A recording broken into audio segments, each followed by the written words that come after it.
So with the G733, Logitech wanted to make a wireless gaming headset that's comfortable to wear, looks good, and delivers good audio quality. And after spending some time with it, I actually think they might have pulled it off. Let's check it out. This headset's part of Logitech's color collection, and at the time of this recording, it's available in 4 different colors. And today I'll be reviewing the black version. Even though the headset's redesigned, it still comes in that standard gray Logitech box. The package includes the wireless USB dongle, a USB to USB-C cable, the detachable microphone, and the G733. The build's entirely plastic all the way around, but it feels like it's pretty good quality and that it's going to be pretty solid. But there's one exception, and it's where the ear cups connect to the headband. I can't really see how it's connected underneath there because there's not a lot of room to get a good view, but it doesn't give me a good confident feeling. I understand that it's been designed to be flexible and to move around so that it can fit a bunch of different head shapes and stuff like that, but if I had to guess where this headset might break, it would definitely be right here.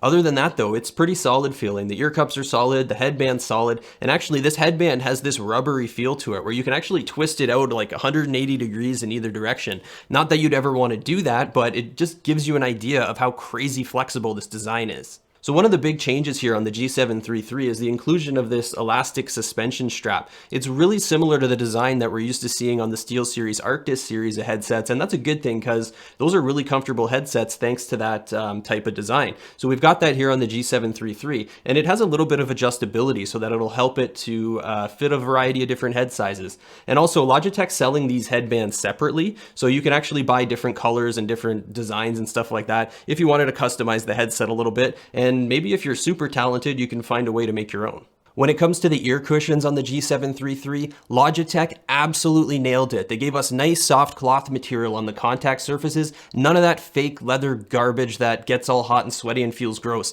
These things feel nice and cool and soft, and they're comfortable all the time. And there's nice thick foam padding all the way around the ear cups, and it really enhances the overall comfort of the headset. Now these ear pads are removable, but they've got a little bit of a unique shape to them. So I don't think it's going to be that easy to just go online and find replacement ear pads if you wanted to swap them out. They're probably going to be incompatible with the standard shape and sizes that you can find online, but thankfully they're really comfortable. So you're probably not going to want to do that. But still, even if you can't replace them, being able to remove them is still a good feature because it really helps with cleaning. You can pull them off, clean up the drivers, clean up the ear cushions, and then put them back on, and you're good to go. I measured a weight of about 284 grams, and that includes the detachable microphone. Now, that's not quite as lightweight as the Razer Black Shark headset that I recently reviewed, but that one's not wireless, and this one is. So you got to consider the fact that they've got to cram a battery in there somewhere. So considering that this is a wireless headset, I think it's super lightweight. The lightweight design, suspension, headband, and soft cushiony ear cups make this one of the most comfortable gaming headsets that I've used in a really long time. It feels comfortable right up against your skin, on your head, or over top of a hat like I'm wearing right now. And I bet you it's probably going to be comfortable for people that wear glasses as well, just because there's so much soft padding on the sides. And also the clamping force is not too strong. It's kind of medium if I had to rate it. So if comfort's what you're after, the G733 is an awesome option. The battery life's rated at 29 hours, but that's with the volume at 50% and the RGB lighting turned off. Now, as soon as you turn that RGB lighting on, that figure drops down to about 20 hours, which is still pretty good. But if you start cranking up the volume, you can expect it to decrease from there. So just keep that in mind. And as far as wireless range goes, these are rated at 20 meters, which sounds really good, but I found that they drop the connection a lot sooner than some of the other headsets that I've tested. What I usually do is I'll put them on and walk around my house and see where they drop off. And on this second floor where I am right now in my studio, I can get full coverage here, so that's good. That's not surprising. But as soon as I get to the bottom of the stairs where I go to the main level, they dropped off right there at that point. So a lot of other headsets that I test can get pretty good coverage on the main level as well as this level up here on the second floor, and that's just not the case with the G733. So as far as the wireless range goes, I would have to just rate it as okay. It's not the worst that I tested, but it's also definitely not the best. One of the main things Logitech was trying to do with the G733 was come up with a headset design that looks good. And in my opinion, I think they did a pretty good job. One of the things they decided to implement was RGB lighting on the forward-facing side of the ear cups.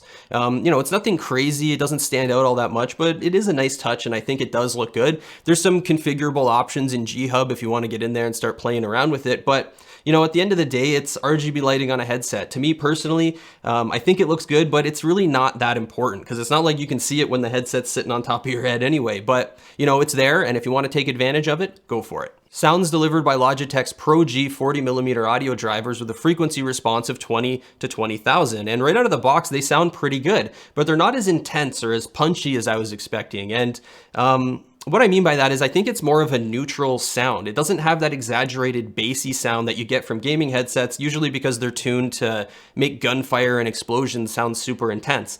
These are more neutral, and that makes them a good all-around option where they sound good in games, but then they're also good for, movies and videos and listening to music and stuff like that. But you can go into the G Hub software and start messing around and changing the settings and fine-tuning them to your own personal taste. And that's exactly what I ended up doing, and I came up with an EQ setting that I thought sounded a lot better to me for all-around listening. So make sure you check that out if you pick these up. There's a good chance you're going to be able to find some settings that work better for you. So yeah, spend a little bit of time with them, because I think they have a lot to offer if you're willing to mess around a little bit. There's also some software-based surround sound effects and DTS modes, but they're really not that good. Sound quality becomes really artificial as soon as you enable any of this stuff, so I just don't recommend using any of these settings. Without any of those software-based presets turned on, I was just using the headset while I was playing some games. I played a whole bunch of CSGO with it, and I had no problem at all hearing footsteps and other really subtle audio cues. Like I could hear enemies reloading their weapons if they're nearby and stuff like that. So these deliver the audio performance that you need to play a competitive shooter like CSGO and pretty much any other game as far as I'm concerned. So this is what the microphone sounds like on the G733.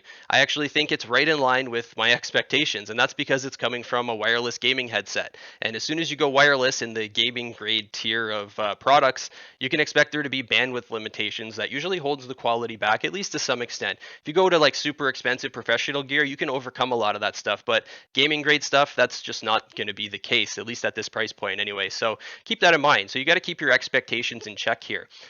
This microphone was designed for gaming and in-game communications. And can anybody not hear or understand me right now? No, right? That's not the case. So it's going to be perfectly fine for what it was meant to do. Your teammates are going to be able to hear you, and your enemies are going to hear all the trash talk that you want to throw at them. So no worries there. And it's also going to be good for voice calls for work and all that sort of stuff with people working from home these days. And also, if you go into the G Hub software, there's a setting called Blue Voice. And if you enable that, it opens up some advanced settings. So you can start fine-tuning the microphone if you want to get into that. And there's also some presets to choose from as well. Overall, I really like the G733. I think it's got a lot to offer, and I really like the new design. I think it looks great. And as far as I'm concerned, Logitech absolutely killed it when it comes to comfort with the G733. It's one of the most comfortable gaming headsets that I've worn in a while, and that really matters. It might not seem like it, but it's important because nobody wants to put on some big, heavy, uncomfortable headset and wear it all day while they're gaming. And also on top of that, it's got the sound quality. Like, it's there. It might not be the best that's out there on the market, but it's pretty good. And that's especially true if you're willing to put in some time and fine tune it and come up with some custom EQ settings. I found that once it's all tuned, it sounds great for movies, listening to music, playing games, and watching YouTube videos or whatever else you want to do with it. It's just an overall well-balanced headset that's going to be comfortable and good for pretty much whatever you want to throw at it. And I think that makes it a really good option right now in 2020.